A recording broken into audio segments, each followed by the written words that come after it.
What have you got there? It's this thing, and inside it says, did you know Jodrell Bank is 75 years old? Sir Bernard Lovell and the Jodrell Bank team first came here to carry out experiments in December 1945.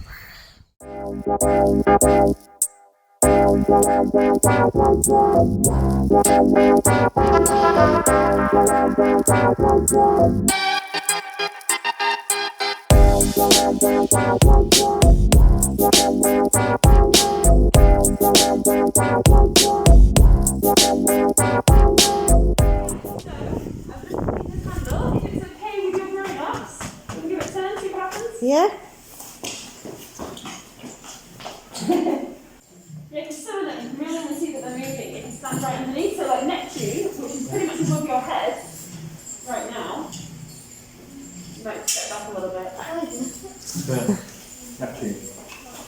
Look straight up, like as far up as you possibly can. The blue one? It's really hard to tell that it's moving unless you're standing right underneath. Look at how the Earth is spinning. What? Don't spin it. Does this actually spin that fast? So we spin it up, because otherwise it'd be a pretty boring model. So 1 minute in here is like a year in real life. So basically, it takes a model of the Earth exactly a year to go around the model of the Sun. Because normally, it takes a full year to do that. So when you finish a birthday, or when you have a birthday, that's when you finish a life of the Sun. So when's your next birthday going to be? Okay, what month? In July. Okay, so next July, that'll be when you finish your next life. And whatever number birthday that'll be, that's how many lives you finish. So if you look up, you see that they move really fast or some move really slow. And how many days are there in a year? 300 300 and what? and something. It's 300 and something, yeah, it's 365. So, how many times does my planet Earth have to spin round per loop? Which means my poor little model of the Earth has to spin 365 times a minute, which is quite a lot. Can you name any of the planets? Yeah. What? I can name all of them. I'm pointing them as well. Go on then. Jupiter, Mars, Jupiter. Mercury, Yeah. Mercury's in the middle. Mercury, Venus, Earth, Mars, Yeah. Jupiter, Yeah. Saturn, Uranus, Uranus,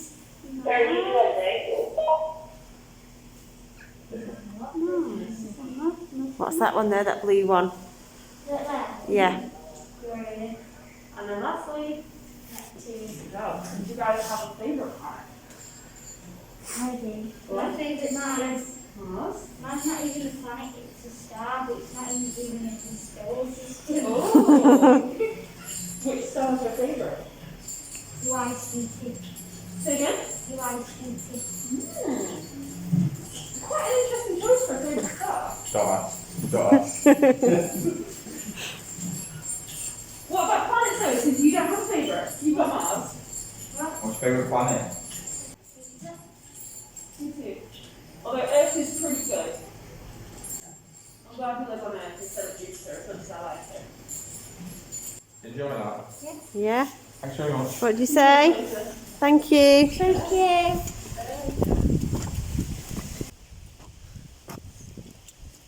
Come on. The whispering dishes.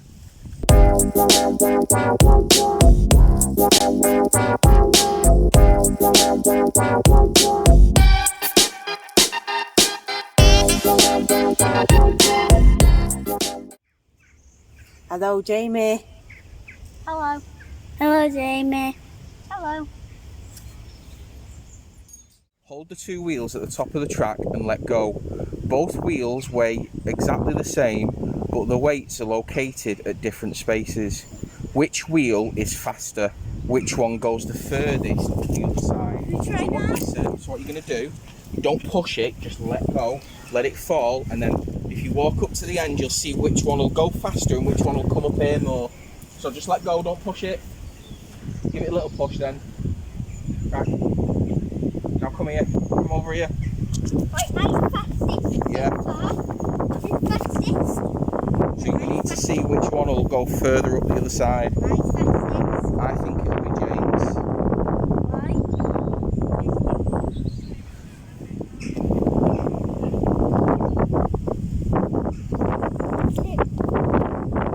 See if you look at the weights are different. Stand over here. So mine was fastest, but Jake's went up for... Yeah.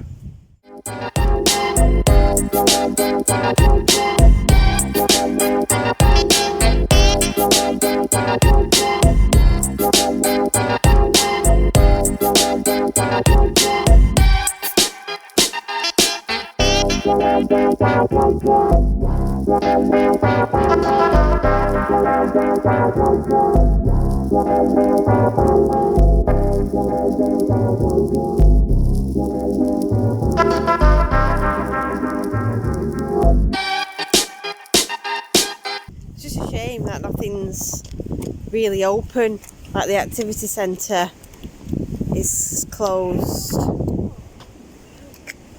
So the only thing really to see here is the outdoor area and the Lovell Telescope. Cafe is open, but it's takeaway only. Yeah, I've got hand gels around the area, but apart from that, there's not many people here. There's a few over there. The car park was more or less empty. Was throwing it down this morning, but now it's turned out really nice. So you got to pre-book to get in. How much was it, Callum, to get in? 27 for a family ticket. £27 for family ticket. Don't know whether that's normal price or whether they've reduced the price because there's not much open. But we've been here about not even half an hour yet, and there's not much to do. Yeah. What do you think so far? It's very good. What do you think of the telescope? Do you think it was going to be that big? No. No. I thought it was going to be that big, like that one over there. Like that one over there, hang on. Thought it was going to be that big. That big. Yeah. But it turned out to be Well, it's massive. massive, isn't it? Absolutely massive.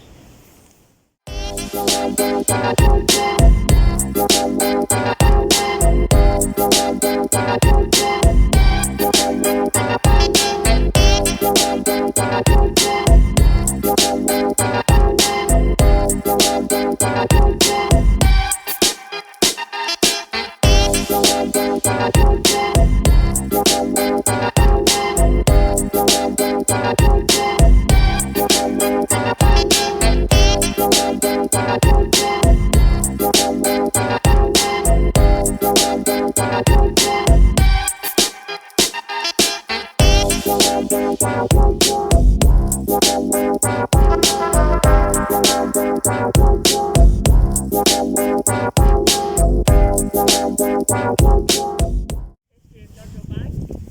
So today we're at the Jodrell Bank Discovery Centre, which is attached to the Jodrell Bank Observatory, and this includes the buildings there, the 42-foot telescope, Mark 1, 2 telescope over there, and the Lovell Telescope behind me.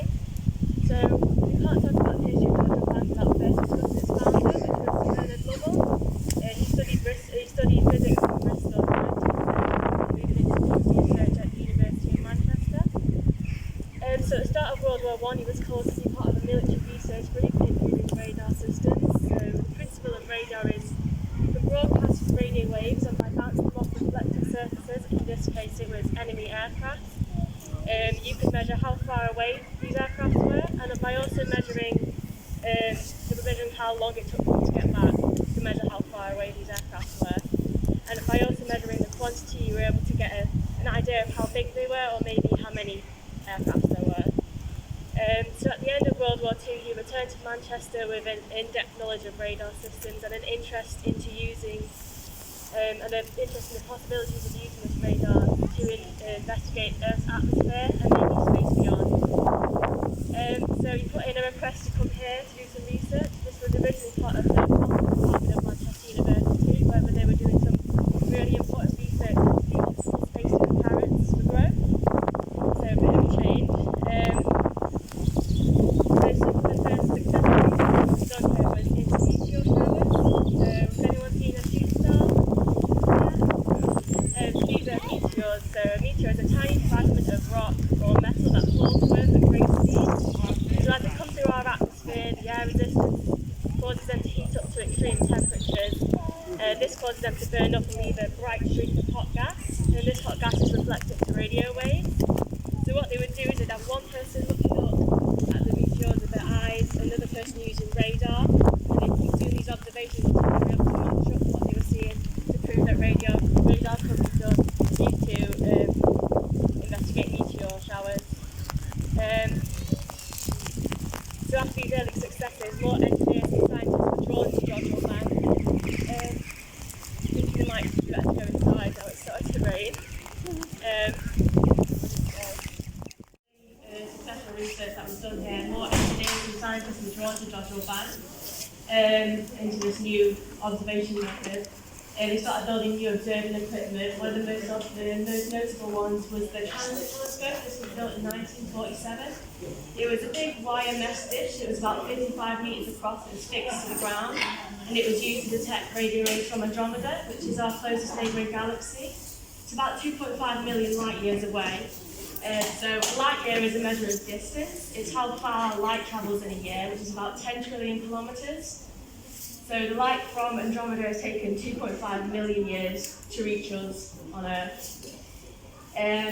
So after these early successes of these new first telescopes, Sir Bernard Lovell plans to build a purpose-built steerable radio telescope, because the problem with this wire mesh transit telescope is it was fixed to the ground, so they'd have to wait for the Earth to move to observe different things in the sky. So he wanted to have one that you could steer, so you could point it wherever you wanted at whatever time.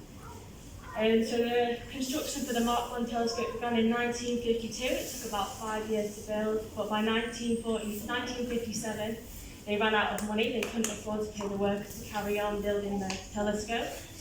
The project was doomed for failure. It was only really saved by the launch of the Soviet satellite Sputnik. So in 1947, the Soviet Union launched the first artificial satellite, and the unfinished Mark I telescope was put into service to track this because it was the only thing capable of doing so in the West. The Western governments were less interested in the satellite than the carrier missile, as this could be used to launch nuclear missiles on different continents. So because of this, funding found its way, and the Mark I telescope was finally able to be finished being built. The Mark I telescope was renamed the Lovell Telescope later on. So a few years after this, it was finally able to be used for astronomers. So as they started to observe the sky, they noticed these what appeared to be these really, really bright stars that could only be seen through the radio telescope.